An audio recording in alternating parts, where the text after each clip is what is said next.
The temperature in Philadelphia had dropped to 19 degrees when Marcus Ellington, a black billionaire worth $3.4 billion, watched a single mother named Tanisha Brooks get thrown onto the frozen sidewalk of a building he owned. Her 6-year-old son clutched a torn backpack. Her 4-year-old daughter cried into her mother's coat. Marcus was sitting in the back of a heated Escalade, sipping black coffee, when the news broke on his phone.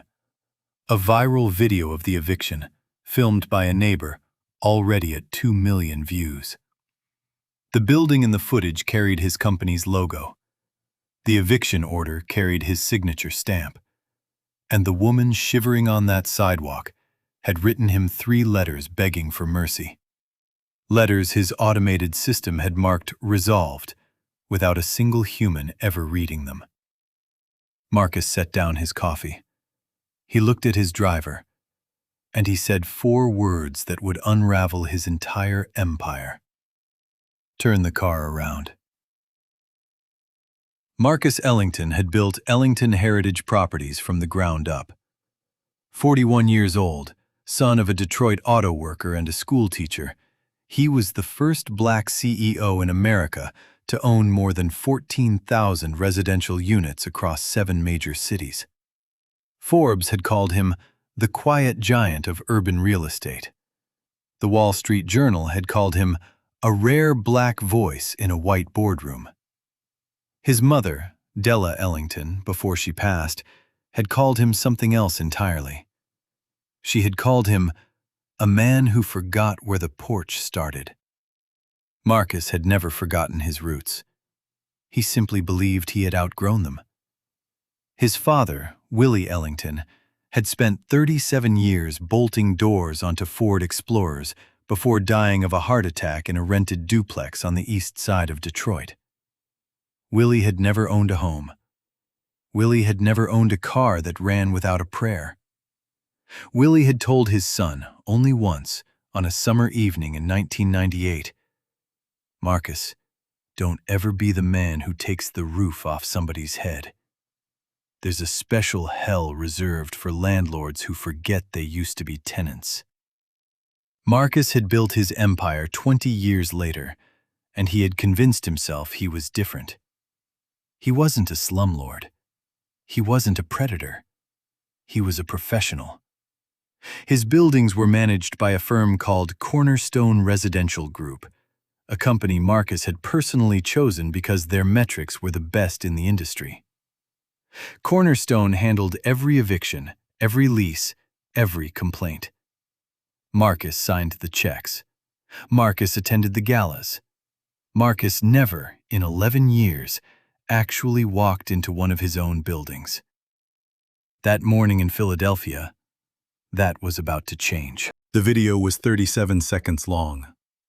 It had been filmed by a woman named Miss Deborah, a 74-year-old retired postal worker who lived on the 2nd floor of the Cambria Street property. Miss Deborah had watched, from her window, as 2 uniformed men from the sheriff's office knocked on apartment 3B, then knocked again, then finally used a key to open the door. The woman who came out was Tanisha Brooks, 32 years old, a certified nursing assistant at Temple University Hospital who had worked double shifts for 11 months straight until her hours were cut in September. Behind her came her 2 children, Malik, 6 years old, wearing a Spider-Man backpack that his aunt had bought him for kindergarten, and Amaya, 4 years old, clutching a stuffed rabbit missing 1 ear. The men from the sheriff's office were not cruel. They were doing their job. They set Tanisha's belongings, 3 garbage bags of clothes, a broken microwave, a photo album, and a plastic bin of children's toys, onto the sidewalk. They handed her a piece of paper. They apologized. They left. Tanisha stood on the sidewalk for 4 minutes before she sat down. Miss Deborah kept filming. The video went online at 8:47 in the morning. By 10:15, it had 200,000 views. By noon, it had crossed 1 million. By the time Marcus Ellington saw it in the back of his Escalade on Park Avenue in Manhattan, it had 2.3 million views, and the hashtag underneath it read, simply, Ellington eviction. Marcus stared at the screen.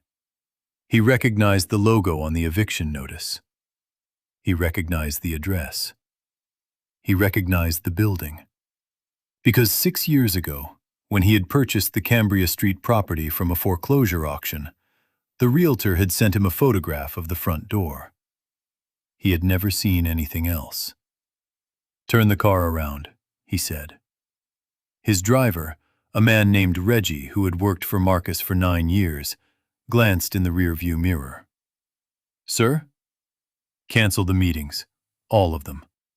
We're driving to Philadelphia." "Sir, it's a 2-hour drive, and you have the Morgan Stanley call at 2. Marcus met Reggie's eyes in the mirror. "Reggie, do you remember what my father did for a living?" Reggie paused. "He worked at the Ford plant, sir." "He put doors on cars. 37 years, and he raised me to believe that a door is a sacred thing. Turn the car around." Reggie turned the car around. The drive from Manhattan to Philadelphia was 1 hour and 47 minutes. Marcus did not check his phone. Marcus did not answer calls. Marcus did not open his laptop. He sat in the back of the Escalade and watched the turnpike unfold in front of him. And he thought about 3 things. He thought about his father's hands.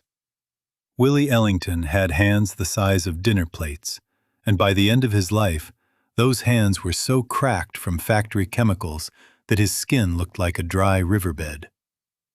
Willie used to come home and soak his hands in warm water and Epsom salt for 40 minutes before he could hold a fork. Marcus, at age 11, used to sit next to him and read the newspaper out loud while his father soaked. He thought about his mother's church.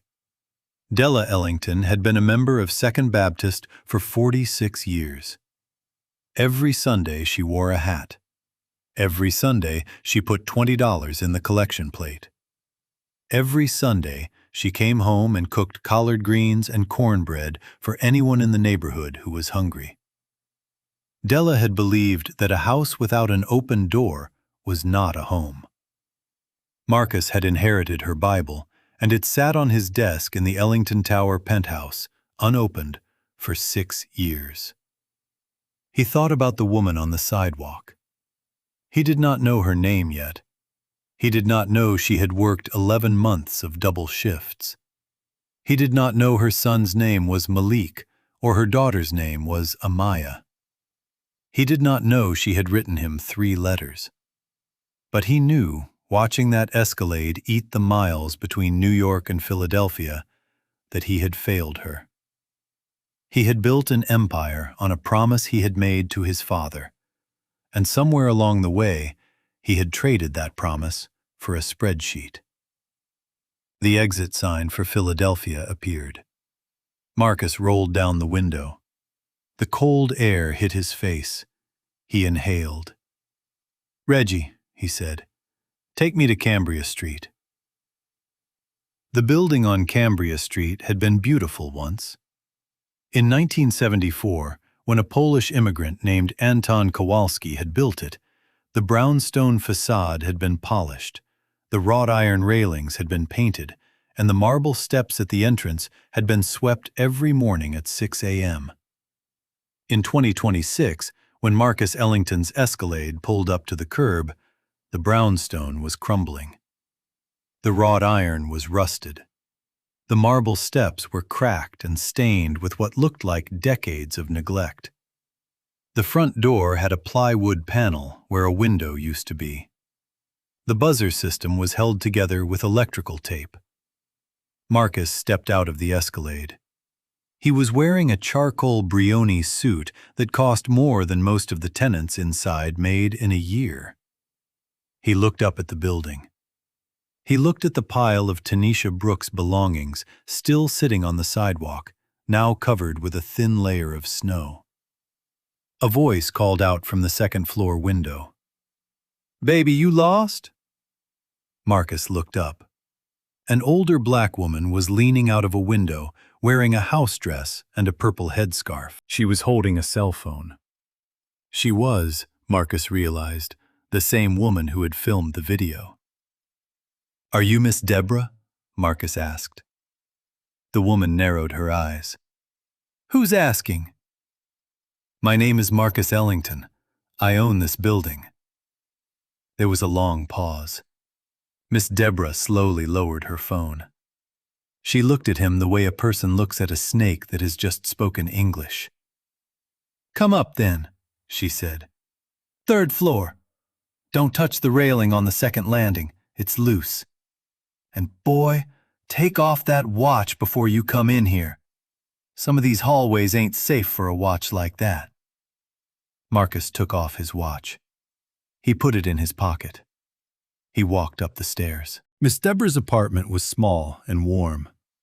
The living room had wood paneling from the 1970s, a plastic-covered floral couch, and a framed photograph of Martin Luther King Jr. above the television. On the coffee table, there was a plate of shortbread cookies and a Bible with a red ribbon marking a passage in Isaiah. Miss Deborah did not offer Marcus a cookie. "Sit," she said. Marcus sat. "You're the man who owns this building?" "Yes, ma'am." "You know how long I've lived here?" "No, ma'am." 41 years. I moved into this apartment in 1985 with my husband, Roland Freeman. Roland died in 2011, prostate cancer. Roland used to keep this whole building running. He fixed the boiler, he fixed the elevator, he fixed the lights in the stairwell.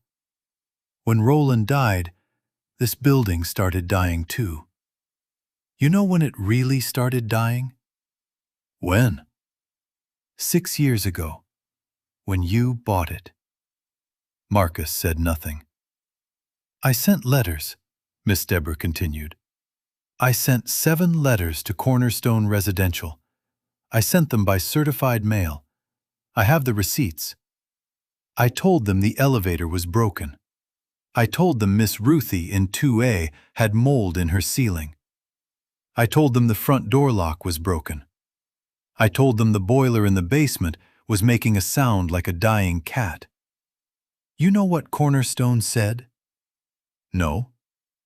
They said, and I quote, "Your concerns have been logged and will be addressed according to our standard maintenance protocol." Standard maintenance protocol, baby. You know what that means? Tell me. It means nothing. It means they put my letter in a folder and they closed the folder, and they went home and had dinner with their families. And Miss Ruthie's baby, her granddaughter, she got asthma from that mold. That baby is in the hospital right now. Chester Crozier, room 314. Marcus felt something tighten in his chest.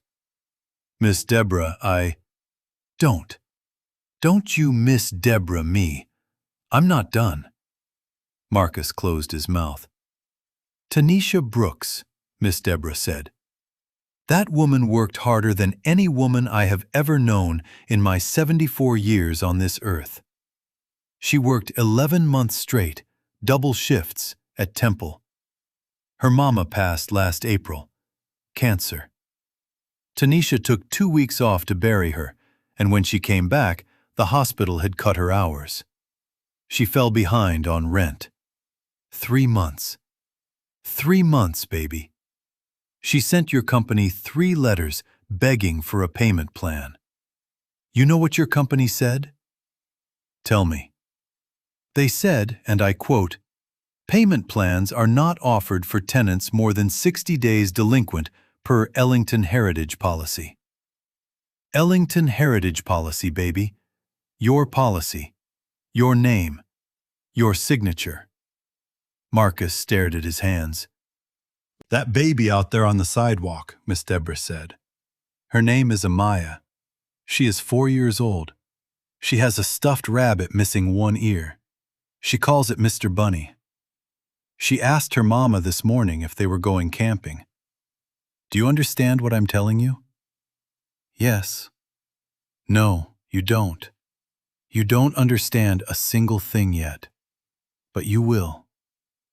Marcus left Miss Deborah's apartment at 3:14 in the afternoon. He walked down 3 flights of stairs.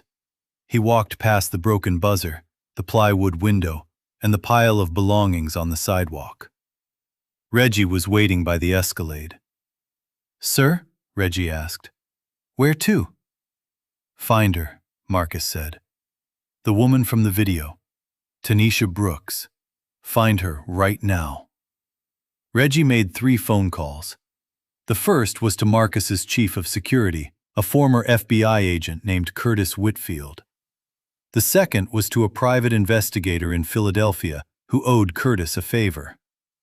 The third was to the intake desk at a shelter on Ridge Avenue called House of Grace. At 4:47 p.m., Reggie hung up the phone. "She's at House of Grace, sir. She checked in an hour ago. 2 children. Bed number 31. Drive." The shelter was a converted church. The stained glass windows had been replaced with plexiglass. The pews had been replaced with cots.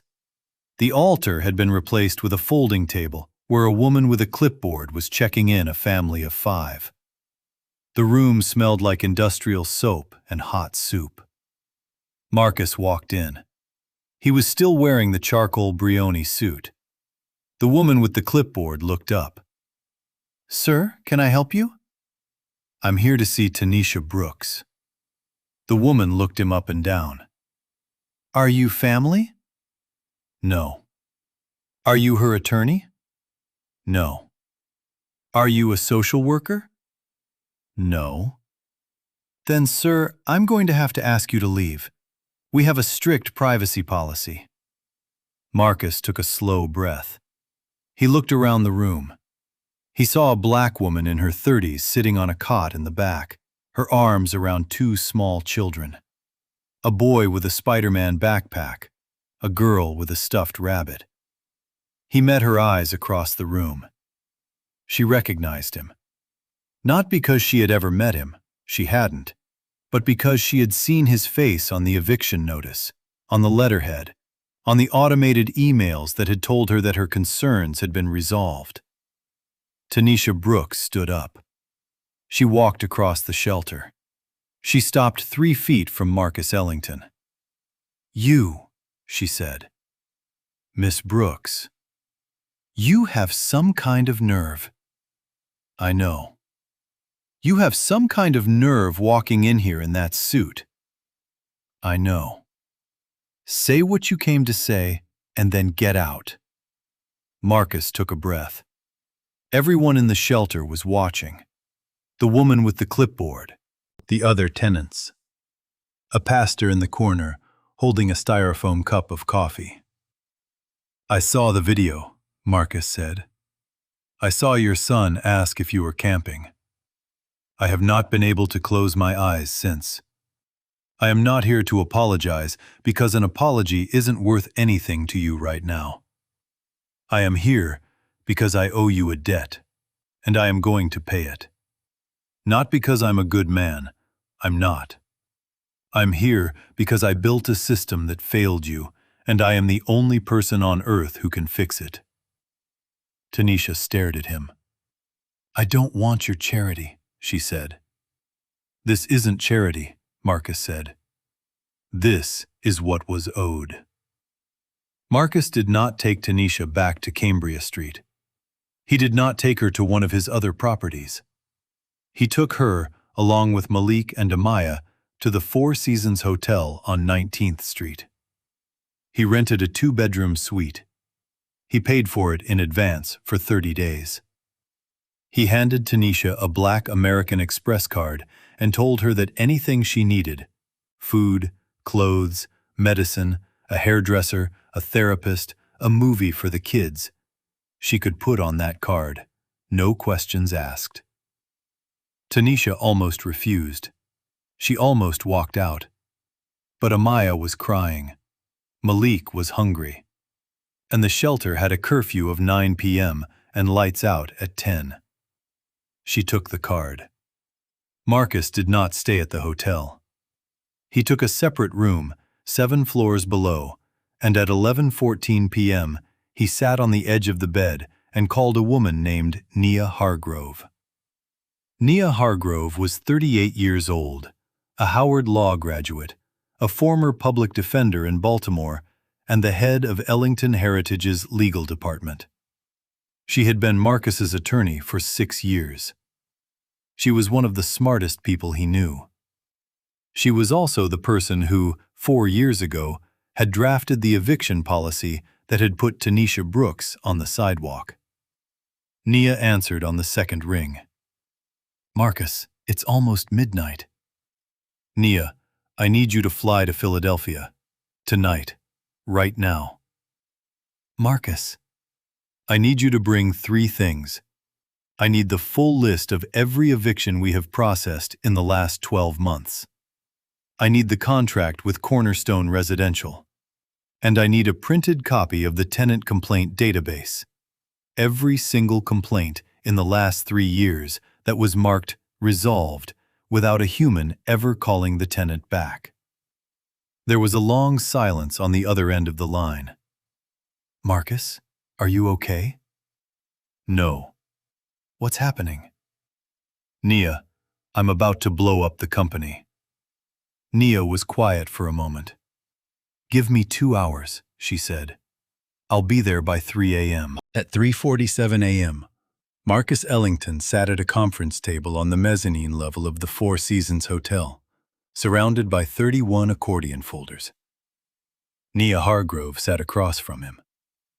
Between them was a printout, 460 pages long, that contained every single tenant complaint filed against Ellington Heritage Properties in the last 3 years.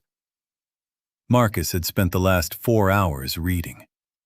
He had read about a 79-year-old veteran in Baltimore who had complained about a broken heater for 11 months before he died of hypothermia in his apartment. The complaint was marked resolved because a maintenance worker had visited the unit, noted that the heater was operational in staff opinion, and left. He had read about a mother of 3 in Cleveland who had complained about lead paint chipping from the walls of her son's bedroom. The complaint was marked resolved because Cornerstone had sent her a printout of the building's 2019 lead inspection certificate. He had read about a woman in Atlanta named Jasmine Colton, 29 years old, a school teacher, who had been evicted 3 days before Christmas 2024 for a rent shortfall of $342. Jasmine's father had died the month before, and she had used the rent money for the funeral. Her complaint had been marked resolved because no exception found in policy manual. He had read 73 cases. He stopped reading at case 74. Marcus put his hands over his face. Nia watched him. She did not speak. After 4 minutes, Marcus looked up. "Nia." "Yes?" "I want you to draft a document." "What kind of document?" "A termination notice." "For whom?" "For Cornerstone Residential Group, effective immediately. Every property. All 14,000 units. I am done with them." Nia's eyes widened. "Marcus, the contract has a 2-year notice clause. If we terminate immediately, they can sue us for breach. It could cost the company $40 million. "Then it costs $40 million. "Marcus." "Nia, listen to me. Every dollar I have made in the last 11 years, I have made on the backs of people my father would have been. Every dollar. I am not asking. I am telling you. Draft the termination notice. Send it at 9 a.m. Eastern."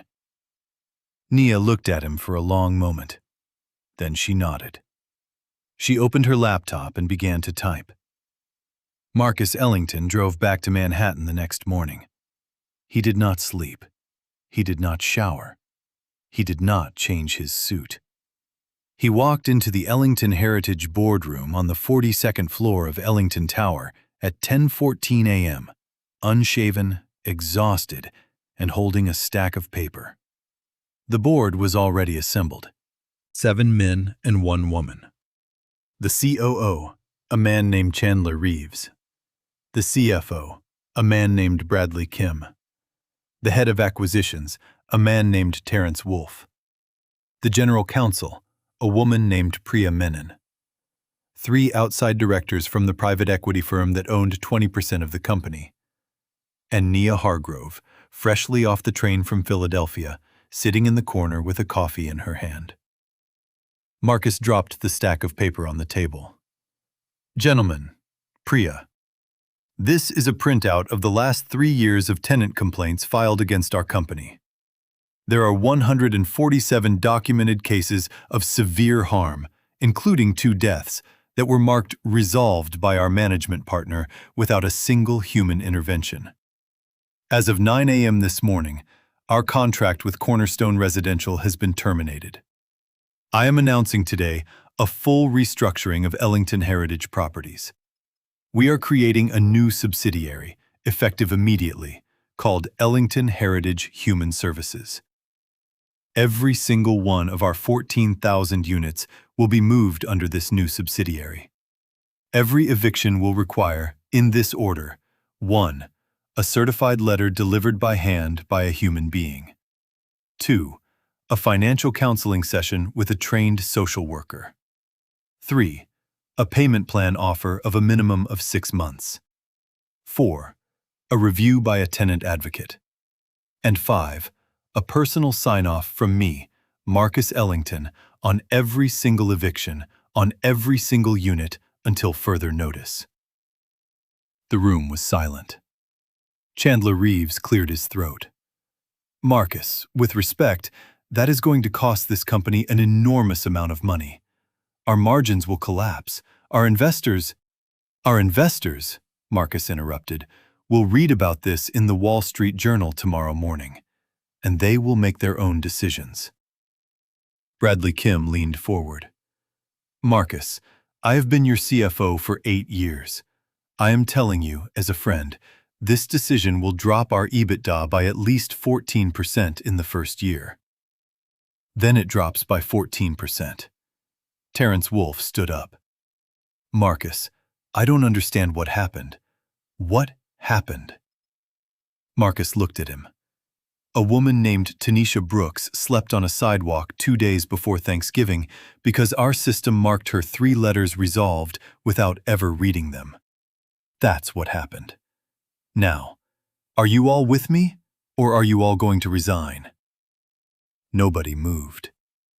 Nia Hargrove smiled, very slightly, in the corner. The vote passed 6-2. Marcus flew back to Philadelphia the next morning. He drove directly to the Four Seasons. He knocked on the door of the 2-bedroom suite. Tanisha opened it. Malik was on the couch watching cartoons. Amaya was on the floor with Mr. Bunny. Miss Brooks, Marcus said, I need to talk to you. Tanisha stepped into the hallway. She closed the door behind her. I saw the news, she said. You terminated Cornerstone. Yes. Why? Because you asked me to. I didn't ask you to do anything. You did. You just didn't know it. Miss Brooks, I need to offer you something, and I need you to hear me out before you answer. Tanisha crossed her arms. I'm listening. Marcus took a breath. I am renovating the Cambria Street building. Full gut. New boiler. New elevator. New locks. New windows. New floors. New plumbing. Every single unit. The renovation will take 4 months. When it is done, apartment 3B will be yours. Rent controlled at the price you are paying, for as long as you want to live there. 10 years, 20 years, 50 years. It's yours. Tanisha's jaw tightened. I don't want your apartment. There's more. I am also offering you a position at Ellington Heritage Human Services. Full-time, salaried, $92,000 a year, with health insurance for you and both children, dental, vision, and a retirement match. The position is Senior Tenant Advocate. Your job would be to review every single eviction case that crosses my desk and tell me, personally, directly, without a filter, whether that eviction is just. I'm a nursing assistant. I don't have a college degree. You have 11 months of double shifts. You have 3 letters that nobody read. You have 2 children who slept in a shelter last night. You have the only qualification that matters. You have lived it. Tanisha did not speak for a long time. Why me? She finally asked. Because I built a system that could not see you. And I am not going to build the new system without you in the room. Tanisha looked down at her hands. Mr. Ellington. Marcus. Please. Marcus, I need to ask you something, and I need you to be honest. Ask. Is this because you feel guilty? Marcus thought about the question for a long time. Yes, he said. It is. And it is also because it is right. Both things can be true. Tanisha nodded slowly. Okay, she said. Okay, I'll do it. But I have 3 conditions. Name them. 1. My children go to a school of my choosing, and you don't get to weigh in. 2. If I ever, at any time, feel that this job has become a photo op, I walk, and you don't chase me. 3. Miss Deborah on the 2nd floor, she gets a full pension from your company. $2,500 a month, for life, in memory of her husband Roland, who kept that building running for 26 years without ever being on your payroll. Marcus smiled for the first time in 3 days. Agreed. All 3. Tanisha extended her hand. Marcus shook it. The first week of Ellington Heritage Human Services was chaos. Nia Hargrove hired 12 social workers, 6 lawyers, and 40 tenant advocates in 6 days. Marcus personally reviewed 61 pending eviction cases. He canceled 47 of them. He offered payment plans in 11 of them. He agreed to move forward with 3 of them, cases where tenants had physically threatened neighbors or engaged in criminal activity. Even those 3 cases, Marcus visited personally before signing. The press coverage was overwhelming. The Wall Street Journal ran a front-page story titled, "Ellington Blows Up His Own Empire." The New York Times ran an editorial titled, "The Landlord Who Remembered." CNN ran a segment. NPR ran a segment. A young journalist at the Philadelphia Inquirer named Ayanna Robeson ran a 5-part investigative series on the Cambria Street building and the surrounding neighborhood. Her series won a Pulitzer 18 months later. Ellington Heritage's stock price dropped 16% in the first week. Marcus did not care. By the end of the second week, the stock had recovered 8%. By the end of the first month, it had recovered 14%. By the end of the 6th month, it was up 31% from the day Marcus had terminated Cornerstone. The reason was simple. Tenant retention had jumped from 61% to 89%. Eviction-related legal fees had dropped by 92%. Vacancy rates had dropped by 78%. Maintenance complaints had dropped by 64% because the new advocates were catching problems before they became crises. Compassion, it turned out, was not just moral. It was mathematical. The little girl in room 314 at Crozer Chester Medical Center was named Kalani. She was 2 years old. She had been admitted with severe asthma triggered by mold exposure. Her grandmother, Miss Ruthie Colvin, had been asking Cornerstone Residential to remediate the mold in apartment 2A for 18 months. Marcus visited Kalani in the hospital on the 5th day of the new company. He brought a stuffed bear. He sat with Miss Ruthie for 2 hours. He listened. He did not speak. When he left, he stopped by the hospital's billing office. He paid Kalani's medical bills in full, $87,000.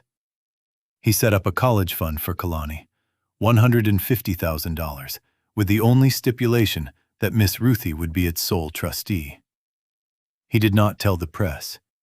He did not tell his board. Miss Ruthie found out 3 weeks later when the billing office called her to confirm the payment. She called Miss Deborah. Miss Deborah called Marcus. Marcus answered on the first ring.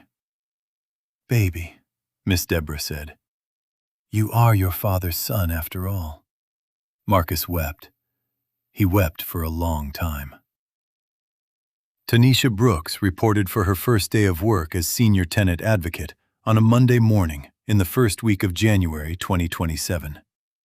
She wore a navy blue blazer that she had bought with Marcus's American Express card. She had left Malik and Amaya at their new school, a private academy in Chestnut Hill that had unexpectedly given both children full scholarships when they discovered who their mother was. Tanisha's first case was a man named Alonzo Freeman, 68 years old, retired postal worker. 3 months behind on rent at an Ellington Heritage building in West Philadelphia. Cornerstone had filed for eviction on December 12th. Marcus had personally paused the case pending review. Tanisha drove to Alonzo's apartment. She knocked on the door. She sat with him at his kitchen table. She listened for an hour. Alonzo's wife of 44 years had died in September. He had spent his savings on the funeral. He had also, in his grief, stopped opening his mail. He had missed 3 rent notices and 2 payment plan offers. Tanisha called Marcus from Alonzo's kitchen. "Marcus?" "Tanisha, how's the first case?" "Cancel the eviction. Offer him a 12-month payment plan at half rent. And send someone from the maintenance team over here to fix his sink. It's been leaking for a year." Done. That was the entire call. Alonzo Freeman was still living in that apartment 3 years later. 6 months into the new company, Marcus Ellington took a trip he had not taken in 11 years. He flew to Detroit. He rented a Ford Explorer, the same model his father had spent 37 years building. He drove to the east side. He parked in front of a duplex on Van Dyke Street. The duplex had been sold 3 times since his father's death. It was currently owned by a woman named Loretta Sanchez, who rented the upstairs unit to a family of 5 and the downstairs unit to an elderly man named Mr. Cheeks. Marcus knocked on Loretta's door. He introduced himself. He offered to buy the duplex for 4 times its market value. Loretta almost fainted. Marcus explained. This was where his father had died. This was the porch where his father had told him in 1998 never to be the man who takes the roof off somebody's head. Marcus wanted to buy the duplex, not to live in it, not to flip it, not to demolish it, but to give it, free and clear, to the family upstairs and the man downstairs. He wanted them to own it. He wanted their names on the deed. Loretta wept. She sold him the duplex. Marcus signed the deed over to the tenants that afternoon. The family upstairs was a family of 5, a mother, a father, and 3 children, ages 12, 9, and 4. The father's name was Reggie Palmer. He was a mechanic at a Ford dealership. Mr. Cheeks was 81 years old. He had been a Motown session drummer in the 1960s. He had played on 3 #1 records. He had lost his royalty rights in a bad contract in 1971. Marcus set up a trust for Mr. Cheeks. $2,000 a month for life. He did not tell the press. He did not tell his board. He drove back to the airport. He flew back to New York. He went to sleep for the first time in 6 months. 1 year to the day after Tanisha Brooks was evicted from apartment 3B, the Cambria Street building reopened. Marcus Ellington stood on the marble steps, polished now, cleaned, restored, and cut a red ribbon in front of a crowd of 200 people. Miss Deborah stood on his left. Miss Ruthie stood on his right, holding Kalani, whose asthma was now fully under control. Miss Ruthie was wearing a purple hat that Della Ellington would have loved. Tanisha Brooks stood behind them, holding Amaya's hand. Malik was standing next to Mayor Sherelle Parker, who had come for the ribbon cutting and who had spent the last 20 minutes telling reporters that Marcus Ellington's model was going to be codified into a Philadelphia city ordinance called the Human Housing Act. The ribbon fell. The crowd cheered. Marcus made a short speech. He talked about his father. He talked about doors. He talked about the woman on the sidewalk who had changed his life.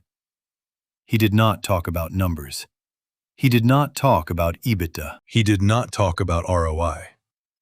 He talked, instead, about a Bible sitting on his desk that he had finally opened.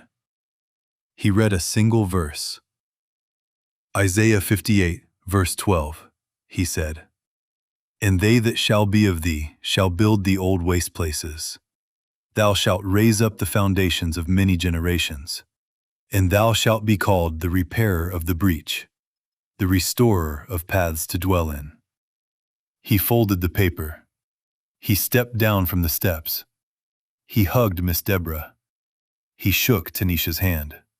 And then he did something no one had ever seen him do in public. He knelt down, in his charcoal Brioni suit, on the cold Philadelphia sidewalk, and he looked Amaya in the eye. "Miss Amaya," he said, "do you remember what your mama told you a year ago, when you asked her if you were going camping?" Amaya nodded, seriously. "I want you to know something, Miss Amaya. You are never, ever, ever going camping like that again. Not on my watch. Not while I am breathing. Do you understand?" Amaya looked at Mr. Bunny. She looked at her mother. She looked at Marcus. "Okay," she said. She held out Mr. Bunny. "Do you want to hold him?" she asked. Marcus took the stuffed rabbit with the missing ear. He held it for a long time. 3 years later, Marcus Ellington received a letter in the mail. It was handwritten, in pencil, on lined notebook paper. The envelope had a return address in West Philadelphia. The stamp was upside down. The letter read, "Dear Mr. Ellington, my name is Malik Brooks. I am 9 years old. I am writing this letter because my mama said it was important that I write it myself, and not type it on a computer, because handwriting is a promise from your hand to another person's hand. I want to tell you 3 things. The first thing is that my sister Amaya is 6 years old now, and she does not remember the night we slept on the sidewalk. But I remember. I remember it every day. And I want you to know that I am not scared anymore. I sleep with my window open now. That is because I know that if anything ever happened, you would come. My mama says that is called security. I think it is called family. The second thing is that I got an A on my book report last week. The book was called The Watsons Go to Birmingham. My teacher said it was the best book report in the whole class. I want you to know that I did the book report on the kitchen table in apartment 3B, which is a table that my mama bought with her own money from a store called IKEA. She was so proud when she bought it. She said, "Malik, this table is ours.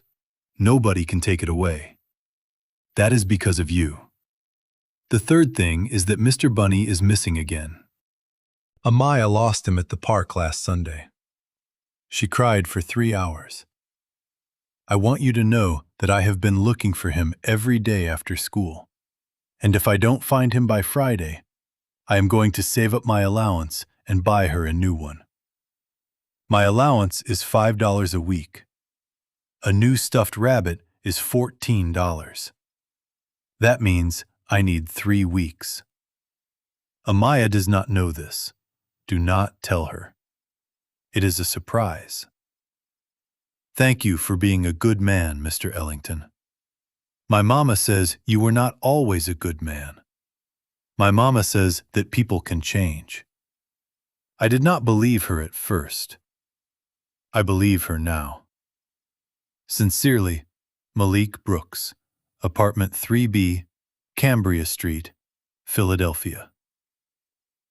Marcus read the letter 3 times. He picked up his phone. He called Reggie. Reggie. Yes, sir. Drive me to FAO Schwartz. Right now. Yes, sir. Marcus bought a stuffed rabbit. He had one ear surgically removed by the tailor in his building. He wrapped it in brown paper. He wrote a note. Miss Amaya, Mr. Bunny sent me. He is safe. He was on vacation in New York. He wanted me to tell you that he loves you very much, and he is on his way home. Marcus. He mailed the package the same day. Amaya received it on Friday. Malik did not have to spend his allowance.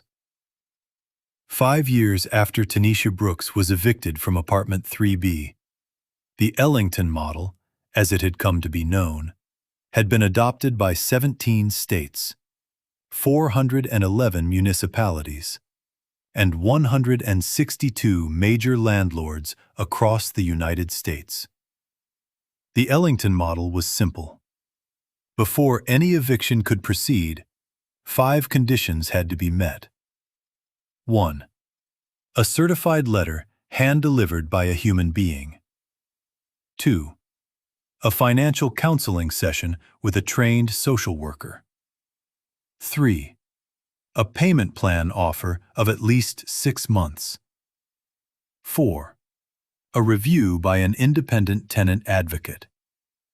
5. A personal sign-off from the landlord themselves. The Ellington model had reduced homelessness in the participating cities by an average of 43%.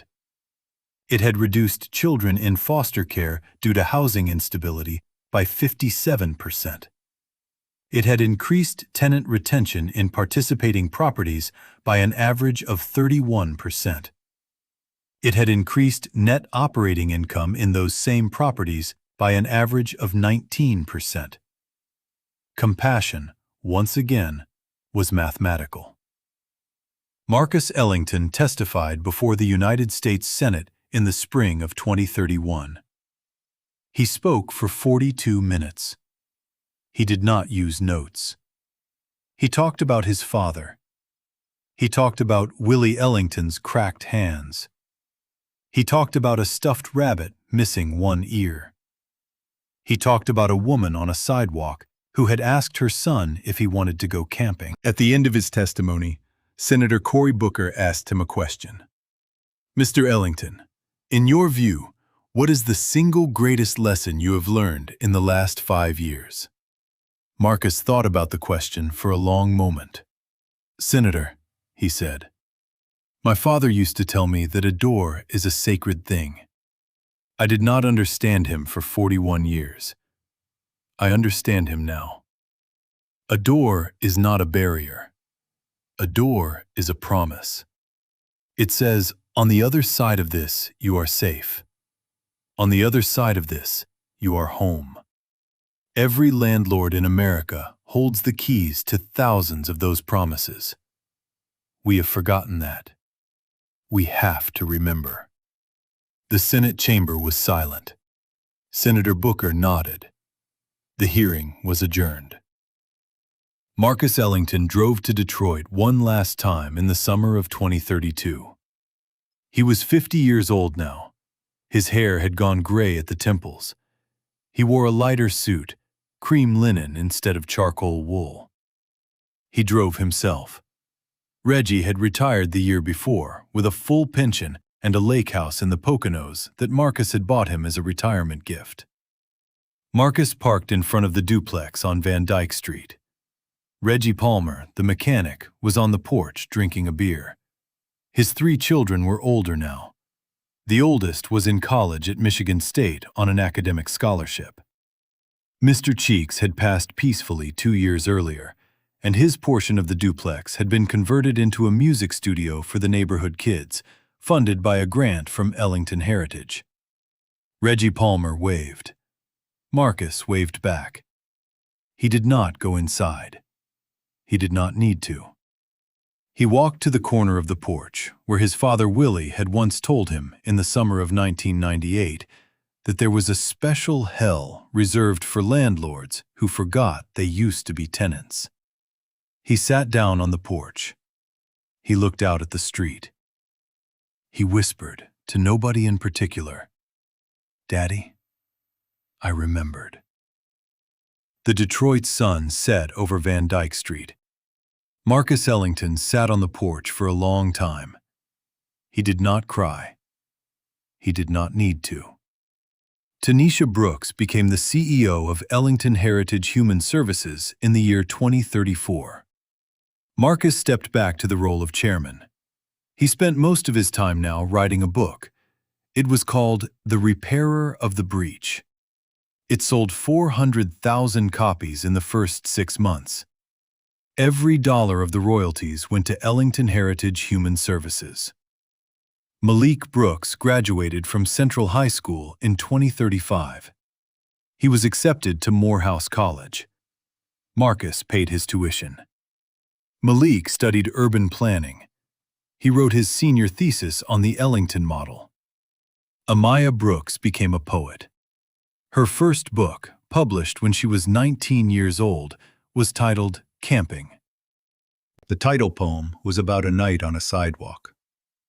The final poem was about a man in a charcoal suit who knelt down on that same sidewalk 1 year later and took a stuffed rabbit into his hands.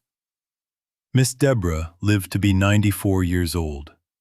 She died peacefully in apartment 2B on Cambria Street, surrounded by 6 generations of tenants, neighbors, and family. Marcus attended her funeral. He wore the watch he had put in his pocket the day he first walked into her building. He gave a eulogy. He cried openly. Miss Ruthie's granddaughter, Kalani, grew up healthy. She became a pediatrician. She specialized in childhood asthma. She now runs a clinic in North Philadelphia, funded by the Ellington Foundation. And every year, on the anniversary of the night Tanisha Brooks was evicted from apartment 3B, Marcus Ellington drives from New York to Philadelphia in the back of a black Escalade. He parks at the corner of Cambria Street. He steps out. He looks up at the 3rd-floor window. He sees the lights on inside. He knows that on the other side of that window, Tanisha Brooks is grading case files at her kitchen table. Malik is doing his homework. Amaya is writing a poem. Mr. Bunny, the second one, the FAO Schwartz one with the surgically removed ear, is sitting on the windowsill. Marcus does not go inside. He never goes inside. He simply stands on the sidewalk for a moment, in the same spot where a woman once sat down with 2 children a year old and a lifetime of exhaustion. And he whispers, every year, the same 6 words. I am the repairer. I remembered. Then he gets back in the Escalade, and he drives home. Because a door is a sacred thing, and a promise once made must be kept.